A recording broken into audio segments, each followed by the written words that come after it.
My in-laws started harassing me for destroying their family naming tradition. My son is now 5 months old, almost 6. We're still NC with my fiancé's parents, who haven't seen us since May. We've both blocked them everywhere. His relatives who were on our side still are, and most of the ones who weren't haven't come around. If anything, they're even more pissed now. I remember someone suggesting that my fiancé's family might stop using the name after we decided not to. Well, you were right. Last week, one of my fiancé's cousins announced she was pregnant with a boy. She included her baby's name in the announcement, and it's not Peter. What followed was a string of aggressive Instagram DMs from both Emil and Afil. They both created accounts for the sole purpose of contacting me. I didn't see them until 2 days later. They sent me almost an hour worth of voice messages about how I'd ruined their family. They wished their son had never met me, that he'd see me for who I truly am, and that I'd never gotten pregnant. Many of the messages ended with, "I hope you're happy now," as if they thought they were getting the last word, only to think of something else they wanted to say. There was name-calling, an accusation of me cheating, and the persistent refusal to refer to my son as their grandchild. My fiancé and I listened to the messages together. He hadn't gotten any. As much as I tried to distance myself, I was in tears by the time it was all done.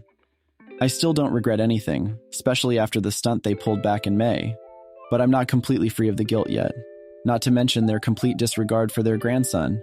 I was already having an overwhelming week, and this just seemed like the final straw. I must have spent close to an hour sobbing in my fiancé's arms. Once I was calmer, he unblocked his parents just to scream at them for a while. I only heard his side of the conversation, but it was more than enough. He finished the call by saying he didn't want to hear from them again. We had a long talk afterwards. My fiancé opened up about the emotional blackmail by his family before and after my pregnancy. My in-laws were close to threatening him with anything they could if we didn't name our son Peter. I told him about my guilt and how awful I feel for putting him through this. We reassured each other, cried a bit more, and had a mostly pleasant evening with our baby. We contacted his cousin. The family is giving her shit for breaking the tradition again. They're being way less aggressive though, and I think many of my in-laws are finally learning to let go. We're not expecting any apologies anytime soon, but we'll be glad if they come. Our wedding will be in September 2024, and whoever doesn't give us a sincere apology until then is uninvited. My fiancé's parents are banned either way. We came to that decision together. Also, I'd like to address some comments on my previous update about how I was letting my family's trauma win, or how the name wouldn't be hurtful now that my grandmother has passed. I can't stress enough the damage my uncle's death caused.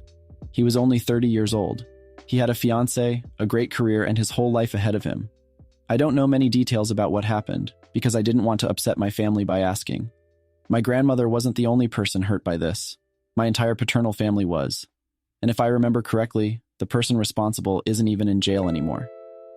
It was more than 20 years ago, but the wound never truly closed. So yeah, I think it's safe to say the tradition is over. The next Not Peter will be here in January, right before my son's first birthday. It was never my intention for this to turn into such a shitstorm, but I'm so incredibly proud of my little family. Thank you so much to everyone who shared their stories and offered advice during these last few months. I'll be forever grateful for all the support I got from y'all.